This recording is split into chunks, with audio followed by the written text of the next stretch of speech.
Tem dias que a calçada parece ter gravidade própria, daquelas que vão colando a sola do seu tênis no cimento, enquanto você tenta fingir que não tá contando os minutos. O pior nem é o atraso em si, mas essa certeza mansa de que o seu dia já foi sequestrado por um motorista que talvez nem tenha saído da garagem. São 7h40 da manhã numa terça-feira qualquer, e você está parado na calçada, olhando fixamente para o visor do celular, como se encarar a tela com força suficiente pudesse fazer os números mudarem de lugar. O aplicativo diz que o ônibus estava previsto para as 7h25. O aplicativo diz muita coisa. O aplicativo é um otimista incorrigível, um contador de piadas de mau gosto que vive num mundo onde os semáforos nunca fecham, onde não existe asfalto esburacado, onde os passageiros entram e saem pela porta da frente em meio segundo e ninguém nunca decide pagar a passagem com a nota de R$20 amassada bem na hora do pico.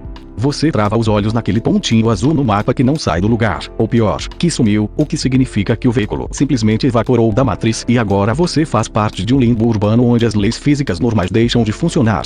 Sabe aquela sensação de que a sua vida inteira ficou temporariamente suspensa no limbo de paralelepípedo e fumaça de escapamento? É exatamente isso.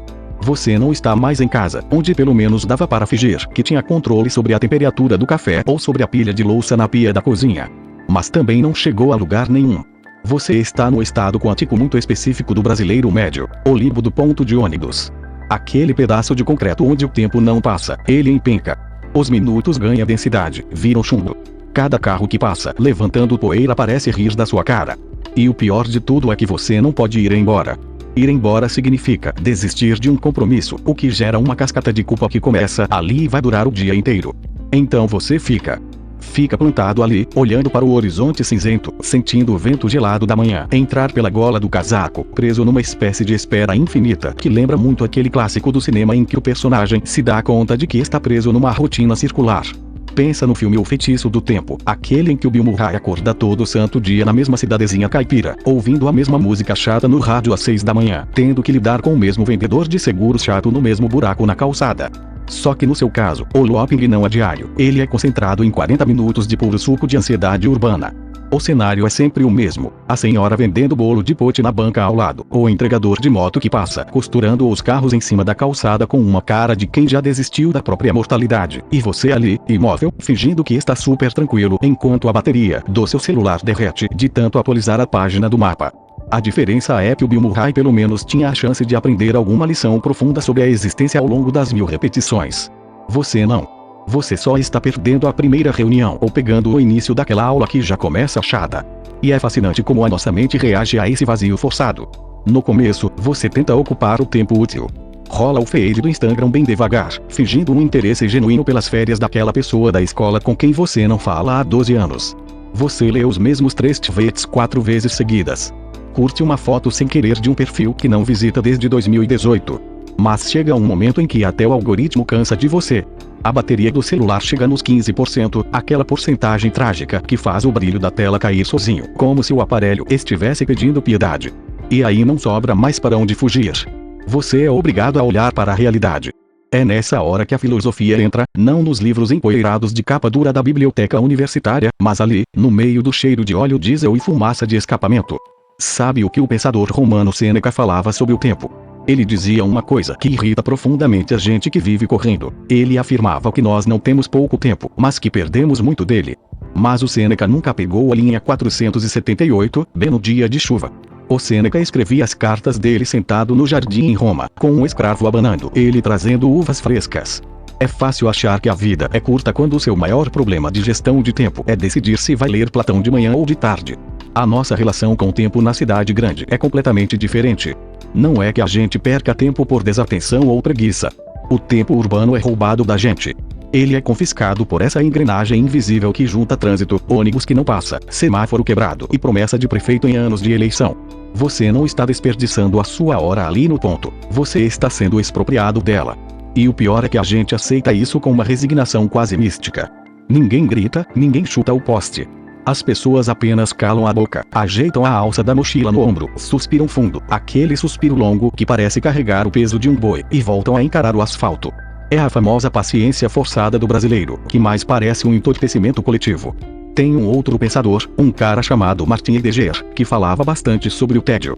Ele dizia que o tédio profundo é uma espécie de estado fundamental da alma, o momento em que as coisas ao nosso redor perdem totalmente o sentido e o peso utilitário. No dia a dia, a gente vive correndo atrás de utilidade. Pegar o ônibus, chegar no lugar, responder o e-mail, comprar o pão, pagar a conta. Tudo tem que servir para alguma coisa. Mas quando o ônibus atrasa 30 minutos, essa utilidade desaba. O mundo utilitário entra em colapso.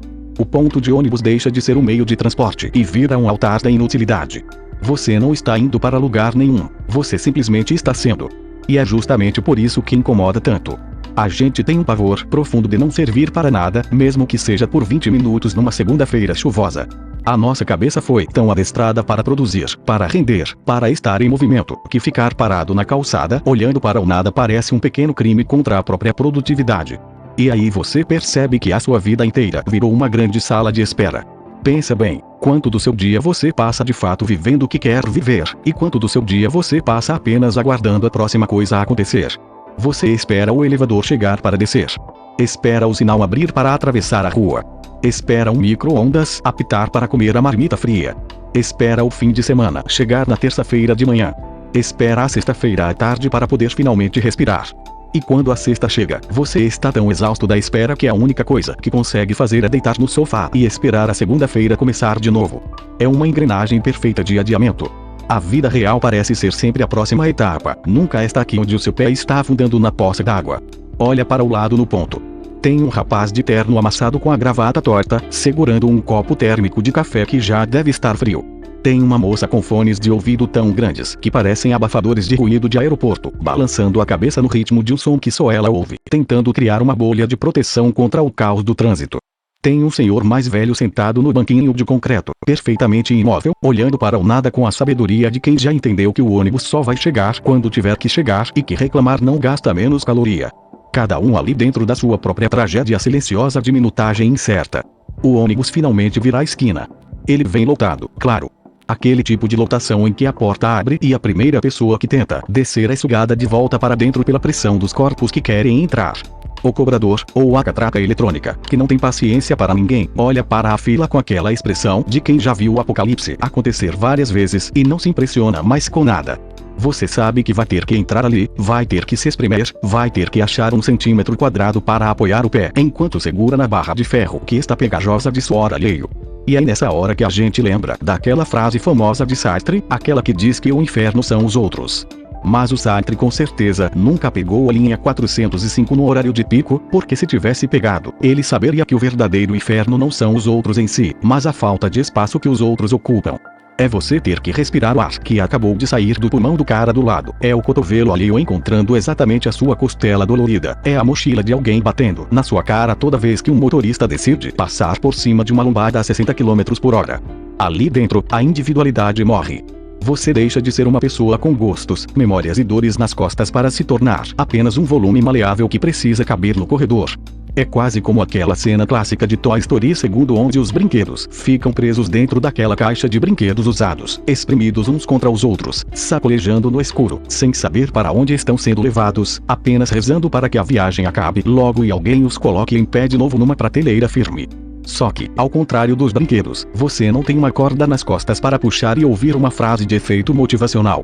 O que você tem é o seu polegar rolando a tela do celular num ângulo completamente antinatural, tentando achar alguma distração rápida enquanto o ônibus balança feito um barco em alto mar. É impressionante como a gente tem pavor de qualquer centímetro de tempo vazio. O atraso do transporte público virou uma ofensa pessoal contra a nossa produtividade invisível. A gente olha para o relógio digital do painel e sente um aperto no peito, como se cada minuto parado no corredor estivesse sendo descontado diretamente dos nossos anos de vida útil. O filósofo coreano Byung-Chul Han fala muito sobre essa sociedade do cansaço, onde a gente se transformou em carrasco de si mesmo. A gente não precisa mais de patrões chicoteando ninguém porque a gente mesmo se condena por não estar produzindo, por estar perdendo tempo ali, plantado, sacolejando, apenas existindo. E a ironia mais cruel é que, por mais que a gente queira fugir dessa pasmaceira, a cidade inteira conspira para te manter nesse estado de espera perpétua. O semáforo que demora 3 minutos para abrir para pedestres, o elevador que sobe devagar demais, a fila da padaria onde a pessoa na frente não consegue decidir se quer pão francês ou pão de forma. A nossa vida moderna virou um grande aeroporto onde o voo está sempre atrasado, mas sem a menor previsão de painel informando o horário do embarque. A gente vive em trânsito permanente entre um lugar onde a gente não queria estar e outro que provavelmente vai exigir o mesmo nível de paciência para retornar. Quando finalmente você consegue descer no seu ponto, empurrando os outros com um dá licença por favor abafado e pedindo aos céus para o motorista não arrancar antes de você botar os 2 pés no asfalto, vem aquela lufada de vento quente da rua. O barulho dos carros volta de uma vez, a poeira levanta, e você percebe que a sua camisa está amassada, o seu cabelo fora do lugar e a sola do seu tênis um pouco mais gasta do que quando você saiu de casa.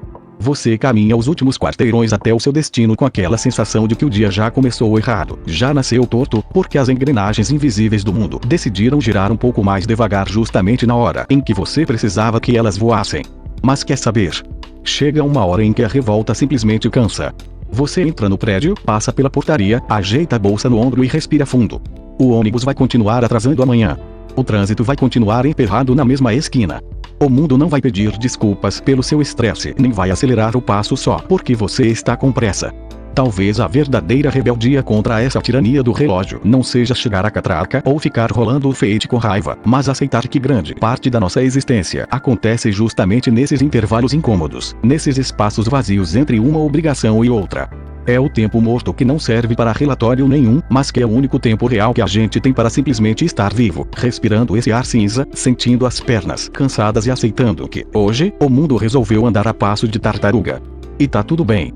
Vai lá viver o pedaço que sobrou do dia. Se curtiu, deixa o like. E lembrando, eu não sou uma IA.